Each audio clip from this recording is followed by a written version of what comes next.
disruptive. America that I fought for. Weird thing to happen. More than half of Canadians say they understand Alberta separatism, according to a new poll from CTV News here.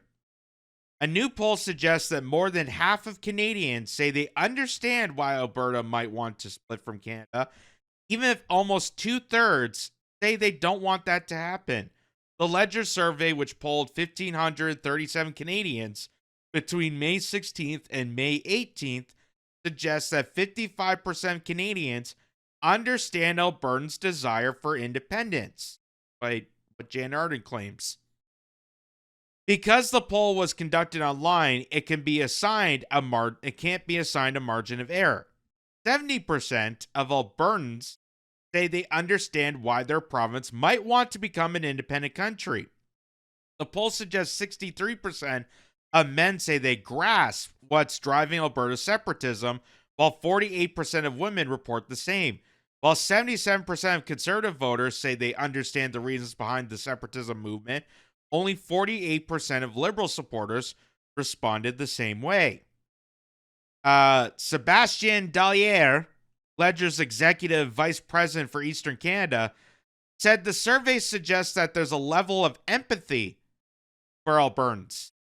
He added Canadians likely don't think that it's a good idea for the province to separate, given the dire consequences it would have for the entire country. Similar to what I've suggested, that I understand what Alberta's dealing with. I understand that this has been going on for far too long. Obviously, there needs to be some give and take when it comes to Alberta and Ottawa.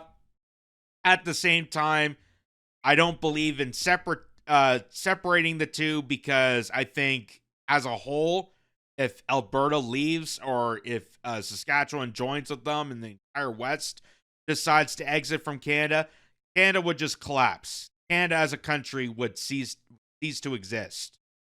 And I think Alberta doesn't have even though it has good GDP standing, even though it has the resources, I don't think it could stand alone as a separate country. I just don't think it's in the cards. So I understand Alberta. I give empathy to them more than I do Ottawa or elsewhere. But at the same time, I don't agree with the separation. So I'm in that same boat. If you're in BC, it means the country will be split in half from your perspective, Dalliere said. If one province leaves, that may open up, more discussion about, of course, Quebec possibly also wanting to do the same, or other provinces.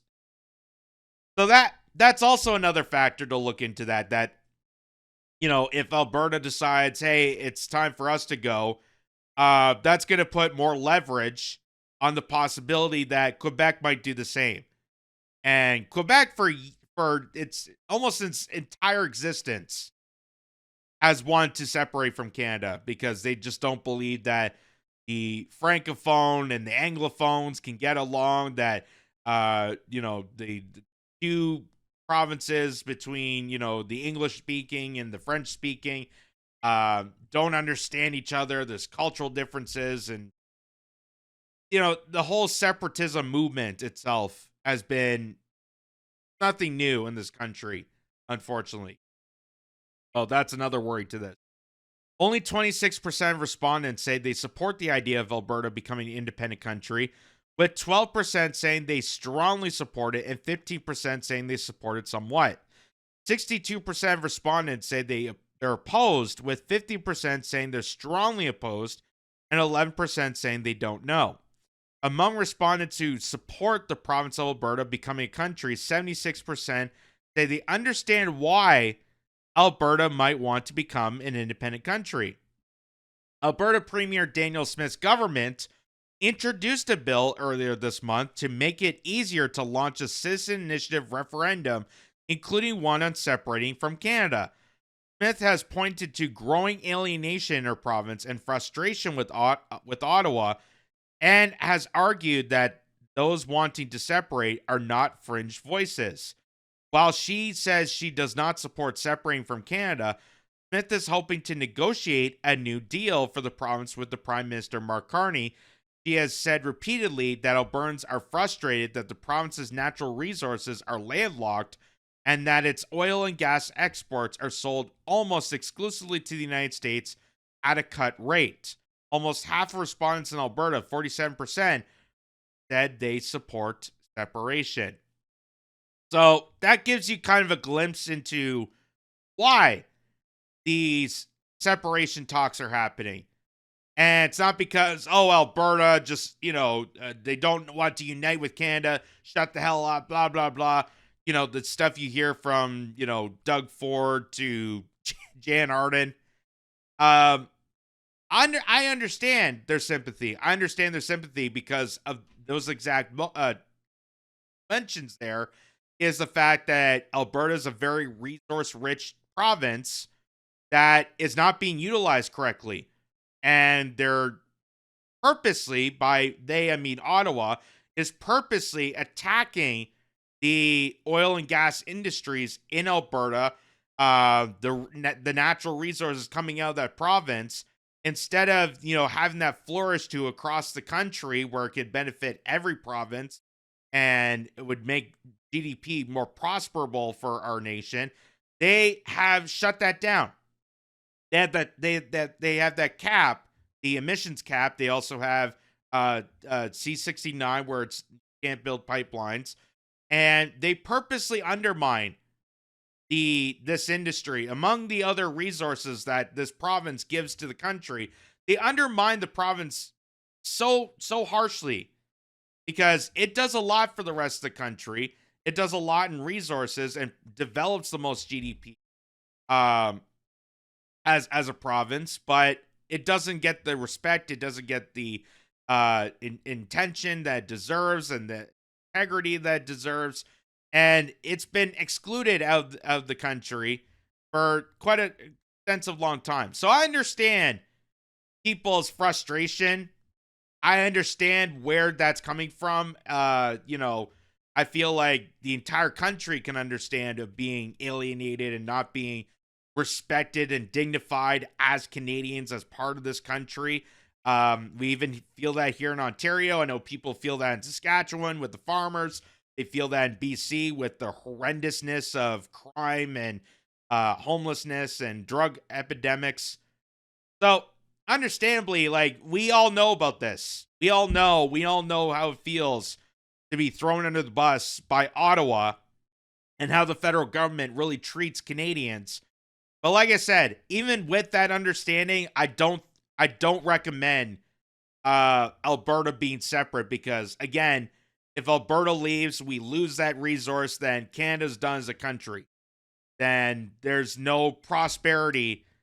What little prosperity we have left, but there would be no prosperity in Canada if Alberta, the West, BC, and Saskatchewan all decide to leave face. And I just don't really see it being that prosperous, Bull, for Alberta to be its own independent country. If by some regard it does pass, I know that they made it easier to do a referendum. It's down to a vote, which is the most democratic way to deal this, that it comes down to the votes. But if they do pass this separation, this referendum, I don't see it more as an independent nation. I see it more maybe going towards the United States. I know there's been talk about that. But like I said, I understand I feel empathetic towards Alberta. I feel empathetic to what people are struggling with because that is the feeling across the board of this country, that we're just all being abused by the government. I suggest the alternative, though, instead of dealing with the referendum and dealing with this kind of momentum of dealing with the headaches and trying to separate, that maybe we should be more coming together, be more understanding of each other. And I think this is showing it, is have all the provinces, all people, all walks of life coming together to really clamper down on the faults and the wrongdoings of our federal government.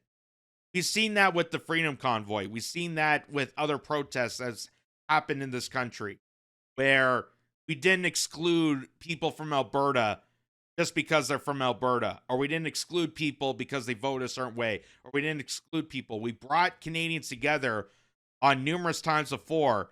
So why are we alienating Alberta and alienating those people because they are struggling and they just want an option to deal with this dilemma? And maybe it's not the best option. Maybe it's not the greatest solution, but it's something. And my solution is, hey, let's take that energy, take that frustration. Let's incorporate BC, Saskatchewan, Manitoba, Ontario, all the provinces and territories, all the communities that are being affected by this heinous government. Let's all come together, be that united force to go after the federal government, go after the abusers that have systematically put us all down. That should be the case. That should be the case of it. So this is just a little image here, a little chart to show how Alberta and the West gets undermined in our federal government. So there's something called equalization payments, which means that for what the provinces produce, this is how they distribute the GDP, the federal funding to these different areas. So you can see a lot of it, if you look at Manitoba East and Ontario and Quebec and Halifax and the Atlantic provinces, they get a good sum of money. Quebec gets the most at $13.3 billion in equalization payments. And you look at Western countries where they're the most resourceful. They have the ability to industrialize and innovate, and there's a lot of industries that come out of these provinces, and they're getting zip. And there's also underneath it, there's the map that shows 70% of the voting majority is from that Southern Ontario corridor and into Montreal. And you saw that with the election. As soon as they counted the votes for Quebec, they immediately announced it was Mark Carney. Immediately announced. Before they counted any other votes in Ontario, before they counted any votes in any of the prairie provinces, they immediately announced it. Knowing that, well, if majority of the population in Montreal, in Toronto, and in this kind of corridor is going to vote Liberal, then the election's pretty much over. That's what they consider. That's what they consider democracy. Instead of actually going through checks and balances, counting every vote, and assuring Canadians that people voted for Mark Carney. But that was not the case, and that's why they had to do recounts. That's why they had to do investigations into the election. So here is a video here of even Fox News. Even Fox News in the United States is having some sympathy for Alberta. And usually the United States doesn't really focus much on Canada because we're just too crazy with that Justin Trudeau. They've covered a few times. They said how wacky he is, but that's Canada for you. They're all wacky. That's what news outlets in the United States. But here's Fox News giving a bit of sympathy to Alberta and why they're giving attention to the separation movement. Again, showing the empathy of the frustration that a lot of people are dealing with in that province. Listen. By the way, there is something going on in Canada that people here in the States don't really know about. There is a move by a couple of provinces, primarily Alberta in the West, which has a lot of oil. It's a very rich province. Right. The premier has suggested that they're not getting anything from the federal government. They're giving billions. At one point, the premier is a woman. She said, Premier Smith said that they've given $1 trillion worth of mineral wealth to Ottawa, to the central government, and have received practically nothing in return. 33% of Albertans want to secede from Canada. Yep. And remember that Quebec tried to do that Yes. a couple of decades ago. It actually went to the Canadian Supreme Court in 1998, and they outlined a process by which you can secede. It's the only Commonwealth nation that allows a nonviolent process for secession. So I think Donald Trump and this 51st state thing is playing into that, Yes. what's going on in Canada. It Maybe you seems could chip totally off out a of the piece ballpark. at a time Yeah. and do business with the very oil-rich section of Canada. Exactly. And I think that he basically is saying, look, I've seen people who appeared incalcitrant, and I've done deals with them in the past. So, in sum up of this, I think basically the moral of the story is, instead of people being angry at other provinces and other people being angry at other Canadians for allowing the separation or thinking that Alberta could separate or being angered that Alberta's having these deranged thoughts, why are we not sympathizing the fact that Alberta's frustrated the same way Ontario's frustrated, the same way that a lot of Canadians are frustrated, and put that anger towards the people responsible that could easily hatch the groundwork to make a healthier relationship? It's in Mark Carney's court right now. Danielle Smith has reached out to Mark Carney numerous times. You saw Mark Carney during the campaign went down to Edmonton to play that game of hockey to make him look normal, but then told the people of Alberta that, hey, we're going to build pipelines, we're going to extend government spending into investing into the oil and gas sector. We're going to be an energy superpower, they told people of Alberta. And then as soon as he went back to Ottawa, as soon as he got back home to his lobby firm, to Brookfield, as soon as he got back, that promise he made to Alberta completely dropped. So why are we not holding more account to Mark Carney? And we're seeing more and more people yelling at each other about whether or not to separate.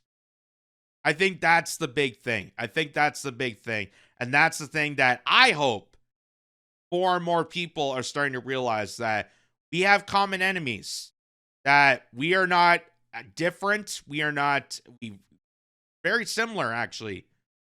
And while the establishment, while the status quo wants us to focus on our differences so we get angry at each other, so we're distracted while they continue on their tirade, we can all come together.